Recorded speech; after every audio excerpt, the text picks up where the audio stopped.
Hello students, welcome to my YouTube channel and welcome to NCERT line by line frame problem series. और बेटा इस series में मैं आपके साथ डिस्कस कर रहा हूं एनसीईआरटी की लाइन बाय लाइन से फ्रेम किए हुए अच्छे अच्छे इंपॉर्टेंट क्वेश्चंस। तो बेटा लास्ट टर्न पे हम लोगों ने मैकेनिकल प्रॉपर्टीज ऑफ सॉलिड्स में अपना फोर्थ सेशन कंप्लीट कर लिया था। आज बेटा हम लोग स्टार्ट करेंगे अपना फिफ्थ सेशन। तो उसका क्वेश्चन नंबर 41 ये रहा आपके सामने। देखिए कहते हैं the Poisson's ratio of a material is 0.4 if a force is applied of wire of this material, the cross section area decreases by 3%. Find the percentage increase in length. Four options are given. Find out which will be the correct option. Screen को pause करके solve करने की कोशिश करिए। Okay बेटा, I hope आपने question को solve कर लिया होगा। चलिए आंसर मैच कराते हैं।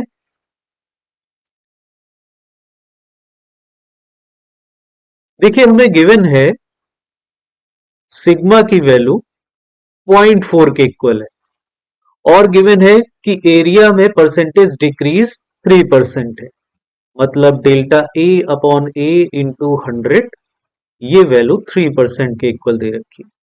और पूछा है हमसे कि percentage increase in length means delta L by L into 100 ये कितना होगा, ये फाइंड आउट करना है।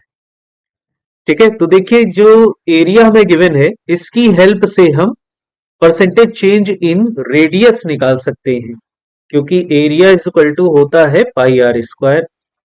तो यहां से delta A by A into 100 will be equal to हो जाएगा 2 times delta R by R into 100। ठीक है, ये वैल्यू हमें गिवन है 3%, तो 3 will be equal to 2 delta R by R into 100। तो यहां से delta R by R into 100 की वैल्यू आ जाएगी 3/2। ठीक है, ये आ गया हमारे पास। अब देखिए जो पॉइसंस रेशियो का फॉर्मूला होता है sigma is equal to delta R by R upon delta L by L. ठीक है, यहां पर हम माइनस को निगलेक्ट कर रहे हैं, क्योंकि माइनस का मतलब केवल इतना ही होता है कि अगर हम बॉडी को स्ट्रेच करेंगे तो उसका जो डायमीटर है वो रिड्यूस होगा। तो यहां से देखिए हम कैलकुलेट कर सकते हैं delta L by L into 100 will be equal to delta R by R into 100 upon sigma. ठीक है, तो देखिए ये वैल्यू हो जाएगी delta L by L into 100 will be equal to delta R by R into 100 है 3/2 और upon sigma की वैल्यू है 0.4। तो ये आ गया 1.5 अपॉन 0.4। पॉइंट हटाएंगे, 4 से डिवाइड कर देंगे तो ये आ जाएगा 3.75%। ठीक है, ये आंसर आ जाएगा। क्लियर हुआ बेटा सबको? ओके, तो ऑप्शन मैच कराते हैं। तो थर्ड वाला ऑप्शन देखिए इसका करेक्ट हो जाएगा। क्लियर हुआ? Now move on the question number 42। 42 में कहते हैं a 1 metre wire suspended vertically stretches by 5 mm when 2 kg mass attached to the lower end. Find gain in elastic potential energy. Four options are given. Find out which will be the correct option. Try it.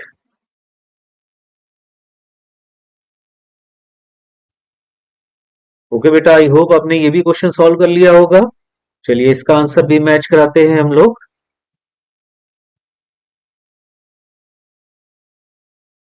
चलिए इधर solve कर लेते हैं। देखिए कहते हैं कि एक वायर है और इस वायर से कोई वेट हैंग करा दिया गया है। 1 मीटर का वायर था और ये 5 mm स्ट्रेच करता है जब 2 kg का वेट इससे हैंग कराते। ये 2 kg का वेट हैंग कराया, जिससे ये वायर स्ट्रेच हो जाता है 5 मिलीमीटर।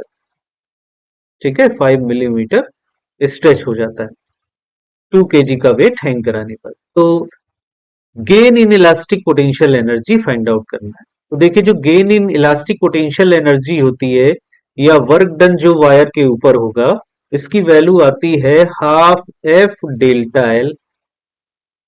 तो हाफ एफ, एफ यहां पर फोर्स की वैल्यू, तो फोर्स के लिए देखिए 2 kg का वेट हैंग कर रहा है तो ये mg के इक्वल हो जाएगा। और इनटू डेल्टा एल। तो ये आ जाएगा हाफ, m की वैल्यू हो जाएगी 2, g की वैल्यू 10 और डेल्टा एल है 5 मिलीमीटर, तो उसको मीटर में कन्वर्ट कर लेंगे। 2 से 2 कैंसिल हो गया, तो ये देखिए आ जाएगा 5 इंटू 10⁻⁻² के इक्वल। ठीक है, मतलब इसको हम लिख सकते हैं 0.05 के इक्वल। ठीक, और यूनिट इसका होता है जूल। तो final answer will be 0.05। So third option will be the correct option. Clear हुआ बेटा सबको? Okay, now move on the question number 43। 43 में कहते हैं a wire of length L and cross section A made of Young's modulus Y, find work done in stretching the wire Y. Four options are given, find out which will be the correct option. Try करिए।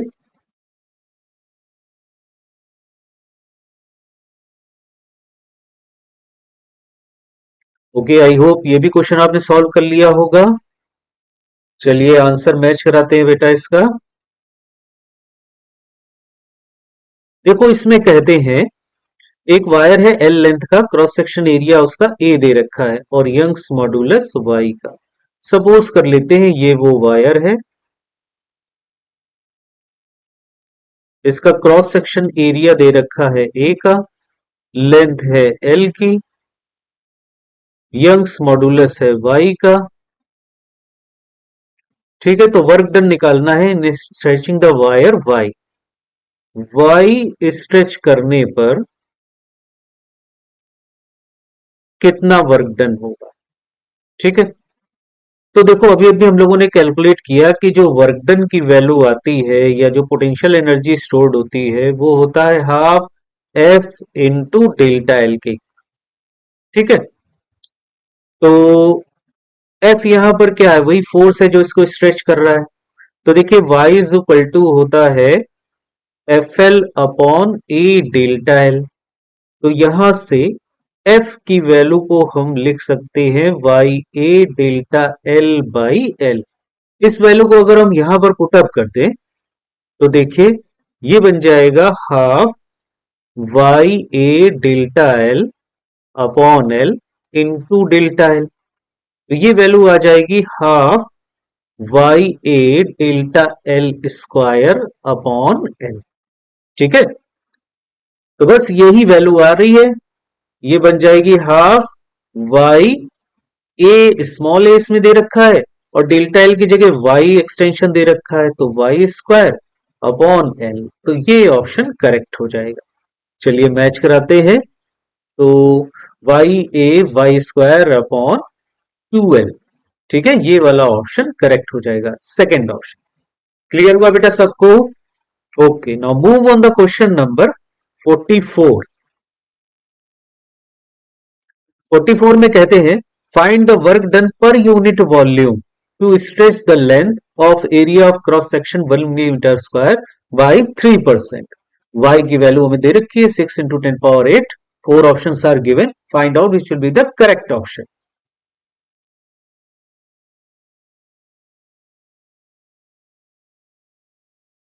Okay बेटा, I hope आपने question को solve कर लिया होगा। चलिए answer match कराते हैं।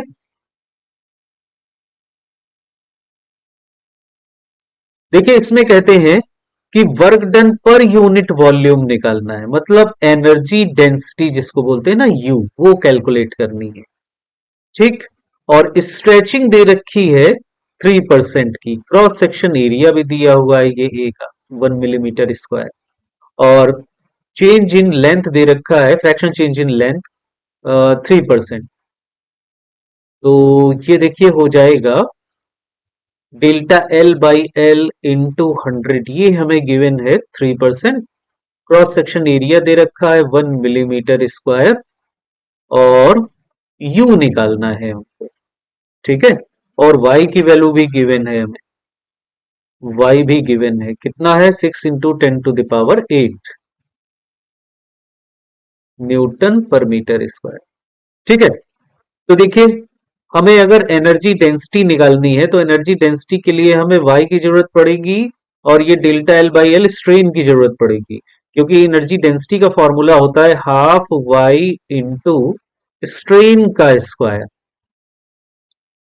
तो हाफ वाई की वैल्यू हो गई 6 × 10⁸ और स्ट्रेन की वैल्यू यहां से आ जाएगी 3/100, मतलब 0.03 लिख सकते हैं इसको, उसका स्क्वायर हो जाएगा। तो देखिए ये बन जाएगा हाफ इंटू 6 × 10⁸ इंटू 0.03 ठीक है, कैलकुलेट करते हैं। ये देखिए 3 टाइम्स चला जाएगा और ये 3 ये मल्टीप्लाई होकर के 27 इंटू 10⁻, ये 8 है और यहाँ पर 2 2 4 माइनस के 0 10⁻⁻4 मिलेगा, तो उसको सब्ट्रैक्ट कर देंगे यहाँ पर, तो ये आ जाएगा 27 इंटू 10⁻4 के इक्वल, और इसको फिर लिख सकते हैं 2.7 इंटू 10⁵ के इक्वल। ठीक है, इतनी आ जाएगी एनर्जी डेंसिटी, मींस इतने joule per metre cube. Clear हुआ बेटा सबको? चलिए वापस चलते हैं। तो ऑप्शन कौन सा करेक्ट हो जाएगा? 2.7 इंटू 10⁵, तो थर्ड वाला ऑप्शन इसका करेक्ट हो जाएगा। ये क्लियर हुआ बेटा सबको? Okay, now move on the question number 45। 45 में कहते हैं ए मेटल वायर है sigma is equal to 1/2 and Y is equal to 10 newton पर metre square is stretched by a force which produces lateral strain 0.4%. Find energy stored per unit volume. Four options are given. Find out which will be the correct option.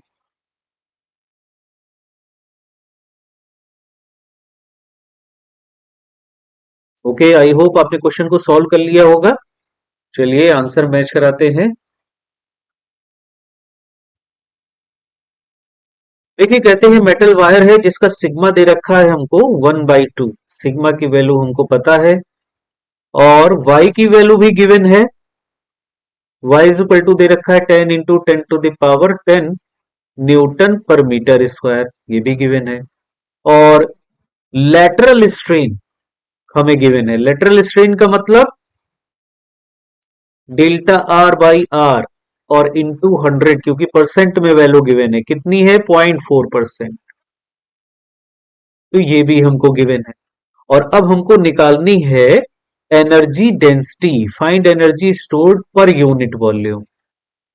तो energy density का formula यहां से देखो, हमको y जब पता है और लेटरल स्ट्रेन पता है और सिग्मा पता है, तो इनकी हेल्प से हम लॉन्गिट्यूडनल स्ट्रेन फाइंड आउट कर लेंगे। ठीक है, तो फॉर्मूला फिर अब हम यूज करेंगे हाफ वाई इंटू स्ट्रेन का स्क्वायर। ठीक है, तो पहले तो क्या करें हम लोग यहां से कैलकुलेट कर लें डेल्टा एल बाई एल की वैल्यू। तो delta L by L into 100 will be equal to sigma upon delta R by R into 100। तो ये वैल्यू हमें गिवन है 1/2 और अपॉन ये वैल्यू हमें गिवन है 0.4। ठीक है, तो ये कितना आ गया? 0.5 अपॉन 0.4, पॉइंट पॉइंट हटा दो, तो ये आ जाएगा 1.25। तो 1/2 इंटू वाई की वैल्यू हो गई 10 इंटू 10⁻10 और इंटू ये आ जाएगा 1.25 इंटू 1.25। ठीक, अब इसको कैलकुलेट करना है हमें बस और हमारा आंसर आ जाएगा। ठीक है, तो 45 में हम देखेंगे कि जो फर्स्ट ऑप्शन दे रखा है ये करेक्ट हो जाएगा, 3.2 इंटू 10⁶। ये आएगा 3.2 into 10⁶ joule per metre cube. Clear हुआ बेटा सबको? Okay, now move on the question number 46। 46 में कहते हैं find the strain energy stored in a body of volume V due to shear strain theta and shear modulus is G. Four options are given. Find out which should be the correct option. Calculate करो भाई कौन सा correct होगा। Okay बेटा, I hope आपने question को solve कर लिया होगा। ठीक है, देखिए अभी अभी हम लोगों ने देखा कि जो स्ट्रेन एनर्जी होती है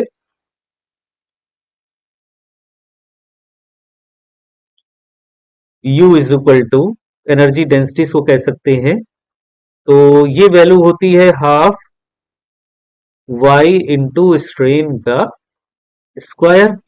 ठीक, तो ये क्या है, energy stored per unit volume. तो एनर्जी स्टोर्ड U कितना हो जाएगा, हाफ y इंटू स्ट्रेन का स्क्वायर इंटू वॉल्यूम हो जाएगा। ठीक है, तो अब यही वैल्यू यहां पूछी है शेयर स्ट्रेन के लिए। तो शेयर स्ट्रेन जब हम यूज करेंगे यहां पर, उसके लिए फॉर्मूला यूज करेंगे, तो y की जगह हो जाएगा g, और यहां पर लॉन्गिट्यूडनल स्ट्रेन की जगह शेयर स्ट्रेन आ जाएंगे थीटा, थीटा का स्क्वायर और इनटू वॉल्यूम भी। तो फॉर्म हमारा ये बन जाएगा। ठीक है, तो आंसर ये करेक्ट हो जाएगा। क्लियर हुआ बेटा सबको, तो सेकंड वाला ऑप्शन इसका करेक्ट हो जाएगा। Now move on the question number 47। 47 में कहते हैं three wires of equal length of cross section area are suspended as shown where Young's modulus are y1, y2, y3 respectively. Find their equivalent Young's moduli. Four options are given. Find out which will be the correct option. ठीक है, solve करिए। Okay बेटा, I hope आपने question को solve कर लिया होगा। चलिए आंसर मैच कराते हैं।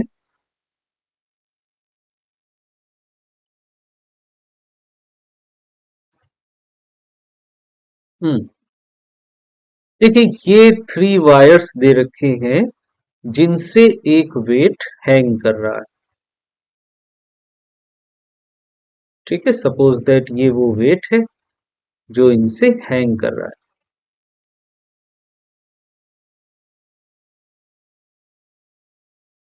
ठीक है, वेट की वैल्यू सपोज दैट W है। तो देखो यहां पर एक टेंशन T1 क्रिएट होगा, इस वाले वायर में मान लेते हैं T2 क्रिएट होता है, इसमें सपोज दैट T3 क्रिएट होता है। तो W की value T1 plus T2 plus T3 के इक्वल हो जाएगी। ठीक है, तो देखिए W जो है वो यहां पर इस पूरे कंबाइंड सिस्टम पे हैंग कर रहा है। तो W की वैल्यू को हम क्या लिख सकते हैं, देखिए जब एक वायर से कोई वेट हैंग करता है तो Y की वैल्यू होती है FL upon A delta L। ठीक है, ये यूज करते हैं। तो यहां से देखो फोर्स की वैल्यू को हम क्या यूज कर सकते हैं, फोर्स की वैल्यू हो जाएगी YA delta L upon L के। बस फोर्स की जगह यहां पर वेट है, तो वेट W जो है वो पूरे सिस्टम से हैंग कर रहा है, तो इस W को हम लिख सकते हैं Y of whole system into area of whole system. तो एरिया 3A के इक्वल हो जाएगा, क्योंकि हर वायर का क्रॉस सेक्शन एरिया A का दे रखा है। ठीक, और हर वायर की लेंथ भी सेम दे रखी है LL की, और सब में जो इलोंगेशन आएगा वो भी सेम आता है, तो डेल्टा L की वैल्यू भी इसमें सेम है। तो देखो W की वैल्यू हो जाएगी Y into 3A into delta L upon L, क्योंकि कॉम्बिनेशन की लेंथ भी L के इक्वल हो, and this will be equal to T1। T1 की वैल्यू को लिख सकते हैं Y1, अब ये फर्स्ट वाले वायर के लिए यूज करेंगे, Y1 A delta L upon L plus similarly Y2 A delta L by L, ये सेकेंड वायर के लिए हो गया, और ऐसे ही थर्ड वायर के लिए Y3 A delta L upon L। ठीक है, तो इसमें ध्यान से देखिए कि L तो कॉमन लेकर के कैंसिल आउट हो जाएगा, और ऊपर A कॉमन लेकर के कैंसिल आउट हो जाएगा, और डेल्टा L की वैल्यू भी कॉमन लेकर के कैंसिल आउट हो जाएगी। तो फाइनली यहां क्या बचेगा, यहां पर आ जाएगा Y is equal to Y1 plus Y2 plus Y3 upon 3। ठीक है, ये फाइनल वैल्यू मिलेगी। क्लियर हुआ बेटा सबको? ओके, तो ऑप्शन कौन सा मैच करेगा इसमें, थर्ड वाला ऑप्शन मैच कर जाएगा। Okay, now move on the question number 48। 48 में कहते हैं ए solid sphere has radius r and bulk modulus b surrounded by a liquid in A cylindrical container A massless piston of area A floats on surface of liquid. Find fractional decrease in radius of sphere when mass 10 kg placed on the piston to compress the liquid. Four options are given. Find out which will be the correct option. Try करिए कि बेटा I hope आपने question को solve कर लिया होगा. चलिए answer match कराए थे हम लोग.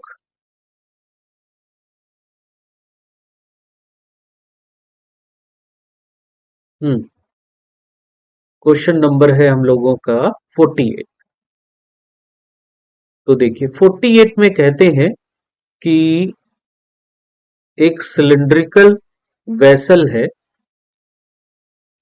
और उसके अंदर एक स्फेरिकल बॉल को, जिसकी रेडियस आर की है, रखा हुआ है. लिक्विड भरा हुआ है इसके अंदर और ऊपर यहां पर पिस्टन लगा हुआ है. और इस पिस्टन के ऊपर, पिस्टन जो है वो मासलेस है और इस पिस्टन के ऊपर एक वेट रख दिया जाता है. ठीक, इस वेट की वैल्यू दे रखी है 10 kg के इक्वल. ठीक है, तो पूछ रहे हैं कि इस स्फेरिकल बॉडी में फ्रैक्शनल चेंज इन रेडियस कितना होगा. Fractional change in radius delta R by R, ये हमें कैलकुलेट करना है. ठीक है, तो देखिए बल्क मॉडुलस की वैल्यू होती है delta P upon delta V by V. ठीक है, माइनस साइन भी रहता है यहाँ पर, वो केवल ये शो करता है कि प्रेशर इंक्रीज करने पर वॉल्यूम डिक्रीज होगा. ठीक है, तो माइनस साइन को हटा देंगे हम केवल मैग्नीट्यूड यूज करेंगे. तो यहां से देखिए डेल्टा वी बाई वी की वैल्यू को हम लिख सकते हैं डेल्टा पी अपॉन बी के इक्वल. ठीक है, अब ये है चेंज इन वॉल्यूम और ये है रेडियस में हमको फ्रैक्शनल चेंज फाइंड आउट करना है. तो देखिए वॉल्यूम और रेडियस में भी तो रिलेशन होता है. v is equal to 4/3 pi R cube होता है. ठीक है, स्फेरिकल वॉल्यूम के लिए. तो यहां से delta v upon v into 100 equal to मिल जाएगा 3 times delta R by R into 100. ठीक है, बल्कि 100 की वैल्यू लेने की हमें जरूरत नहीं है क्योंकि फ्रैक्शनल वैल्यू हमको निकालनी है. ठीक है, तो अब क्या करेंगे, डेल्टा v बाई वी की जगह हम क्या लिख सकते हैं, 3 times delta R by R. तो दिए इक्वेशन बन जाएगी 3 times delta R by R और कैपिटल आर लिख देते हैं इसको, and this will be equal to delta P. Delta P is the excess pressure. तो एक्सेस प्रेशर कितना क्रिएट होगा यहाँ पर, जितना हमने वेट लगा रखा है उस वेट की वजह से यहाँ पर प्रेशर बनेगा. तो पिस्टन का क्रॉस सेक्शन एरिया हमें ए दे रखा है. तो देखिए प्रेशर इक्वल टू होता है फोर्स अपॉन एरिया. ठीक, तो फोर्स की वैल्यू कितनी हो जाएगी 10 g के इक्वल और अपॉन एरिया ए दे रखा है. तो प्रेशर को हम लिख सकते हैं 10 g अपॉन ए. ठीक, और नीचे बी भी आएगा. अच्छा, अब डेल्टा आर बाई आर की वैल्यू हमारी आ जाएगी यहां से 100. जी की वैल्यू भी रख देते हैं तो ऊपर 100 हो जाएगा अपॉन 3ab. ठीक है, ये फाइनल रिजल्ट हमें मिल जाएगा. क्लियर हुआ बेटा सबको? Okay, 100 upon 3ab. तो फोर्थ वाला ऑप्शन इसका करेक्ट हो जाएगा. ये क्लियर हुआ बेटा सबको? Okay, now move on the question number 49. कहते हैं to massless bars having length L to L and area A to A, Young's modulus Y and Y by 2 are joined rigidly end to end. Compound rod subjected to a stretching force F. Find elongation in the combined rod. Four options are given. Find out which will be the correct option. Solve करने की कोशिश करिए बेटा. Okay बेटा, I hope आपने question को solve कर लिया होगा. चलिए आंसर मैच कराते हैं इसमें. देखिए कहते हैं कि 2 वायर्स दे रखे हैं या 2 बार्स दे रखे हैं हमें.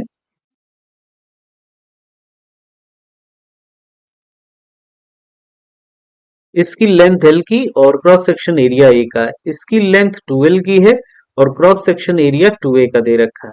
इसका यंग्स मॉडुलस y का है, लेकिन इसका यंग्स मॉडुलस y/2 मतलब हाफ दे रखा है। ठीक है, अब हमसे कहते हैं कि इन दोनों को एंड टू एंड कनेक्ट कर देते हैं। तो एंड टू एंड अगर हम कनेक्ट कर दें इसको, जैसे कि ये वायर ऊपर वाला लगाया हमने और फिर उसके नीचे हमने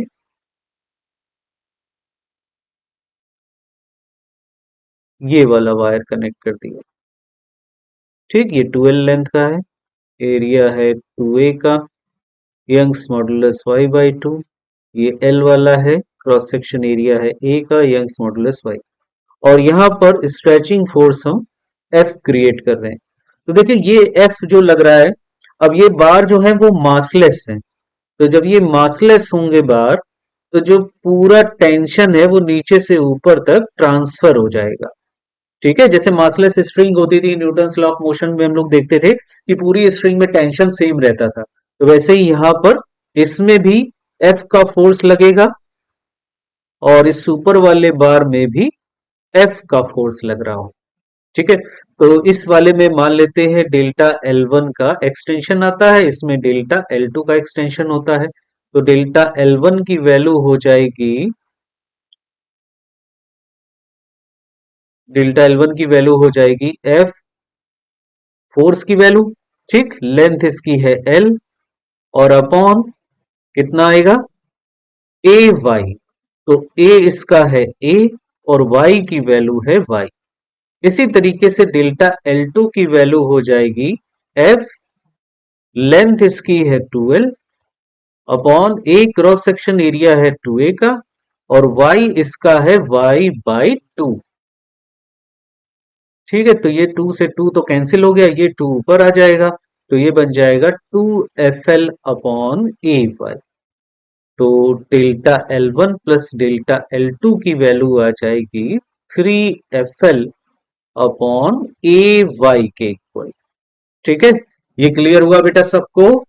ओके,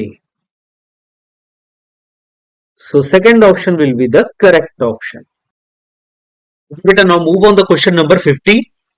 कहते हैं the shear modulus of O2 gas, four options are given, find out which will be the correct option. Try करिए। ओके बेटा, आई होप आपने क्वेश्चन को सॉल्व कर लिया होगा। तो कौन सा ऑप्शन इसमें करेक्ट होगा? Share modulus for O2 gas.